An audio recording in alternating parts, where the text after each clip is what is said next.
Assalamualaikum warahmatullahi wabarakatuh. Hai semuanya, perkenalkan nama saya Nabila Nuranisa, CPNS Kantor Wilayah Kementerian Hukum dan HAM Banten. Pada kesempatan kali ini, saya akan memaparkan mengenai kedudukan dan peran, hak dan kewajiban, serta kode etik dan kode perilaku aparatur sipil negara. Kedudukan dan peran. Seperti yang kita ketahui, pada Undang-Undang ASN yaitu Undang-Undang Nomor 5 Tahun 2014, ASN terbagi menjadi dua, yaitu PNS dan P3K.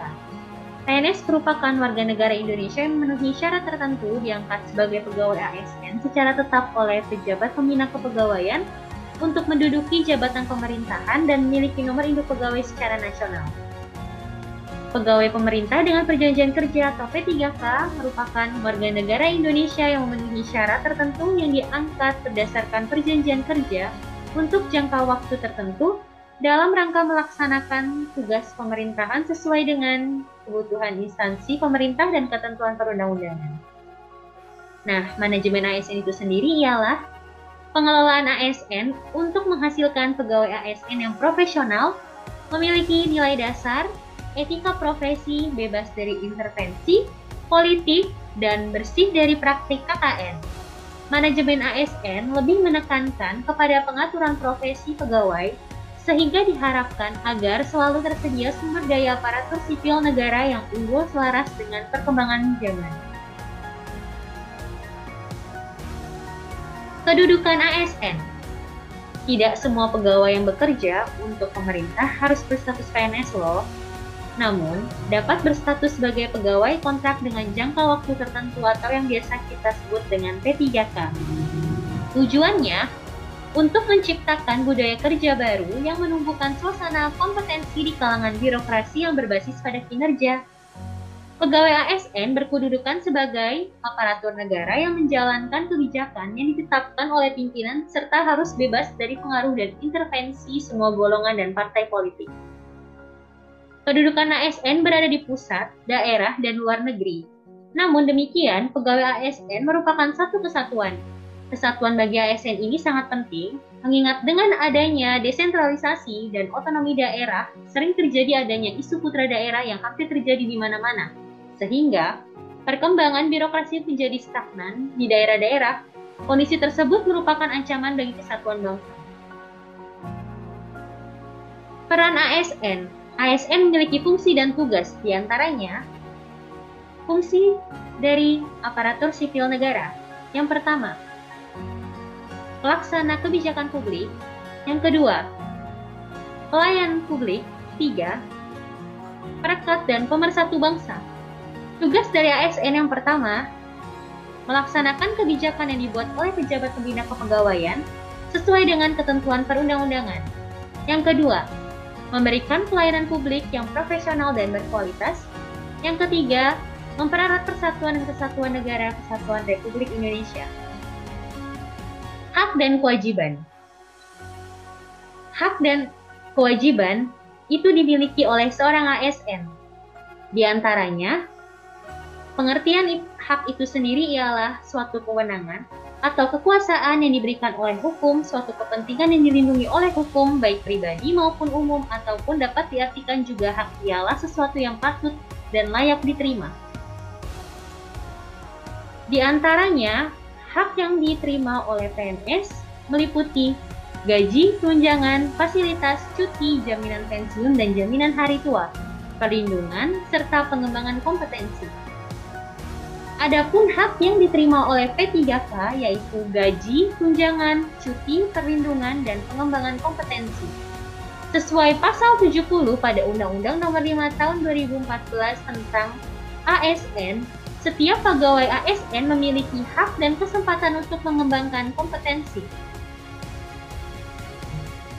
Dan pada pasal 92 menyebutkan pemerintah wajib memberikan perlindungan berupa 1. Bantuan hukum. 2. Jaminan kematian. 3. Jaminan kesehatan. Dan yang terakhir, jaminan kecelakaan kerja. Nah, jika hak sudah diterima, tentu saja harus ada kewajiban yang patut dipenuhi oleh seorang ASN. Pengertian kewajiban ialah suatu beban atau tanggungan yang bersifat kontraktual. Dengan kata lain, kewajiban adalah sesuatu yang sepatutnya diberikan.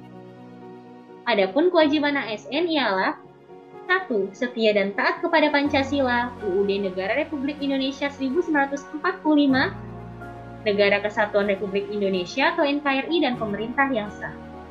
2. Menjaga persatuan dan kesatuan bangsa. 3. Melaksanakan kebijakan yang dirumuskan pejabat pemerintah yang berwenang. 4. Menaati ketentuan peraturan perundang-undangan. 5. Melaksanakan tugas kedinasan dengan penuh pengabdian, kejujuran, kesadaran, dan tanggung jawab. 6.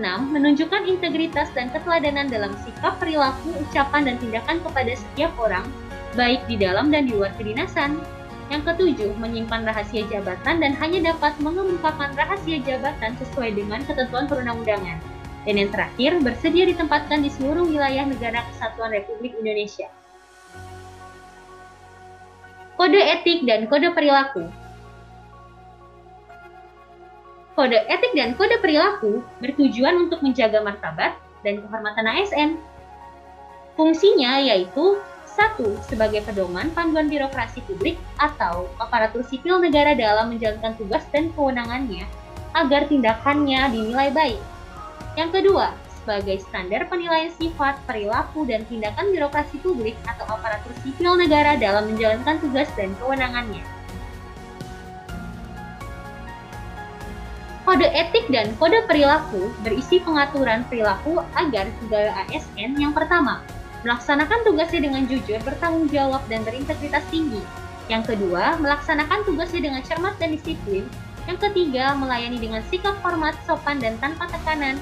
Yang keempat, melaksanakan tugasnya dengan ketentuan perundang-undangan yang berlaku. Yang kelima, melaksanakan tugasnya sesuai dengan perintah atasan atau pejabat yang berwenang, sejauh tidak bertentangan dengan ketentuan perundang-undangan yang berlaku. Yang keenam, menjaga kerahasiaan yang menyangkut kebijakan negara. Yang ketujuh, menggunakan kekayaan barang milik negara secara bertanggung jawab dan efektif. Yang kedelapan, menjaga agar tidak terjadi konflik kepentingan dalam melaksanakan tugas. Yang kesembilan, memberikan informasi secara benar dan tidak menyesatkan kepada pihak lain yang memerlukan informasi terkait kepentingan kedinasan. Yang kesepuluh, tidak menyalahgunakan informasi internegara. Yang ke-11, memegang teguh nilai dasar ASN. Dan yang terakhir ialah melaksanakan ketentuan perundang-undangan mengenai disiplin pegawai ASN. Nah, sekian paparan dari saya. Kurang lebihnya, apabila ada kesalahan, mohon dimaafkan. Semoga bermanfaat bagi teman-teman semua. Thanks for watching. Jangan lupa like and subscribe ya. Wassalamualaikum warahmatullahi wabarakatuh.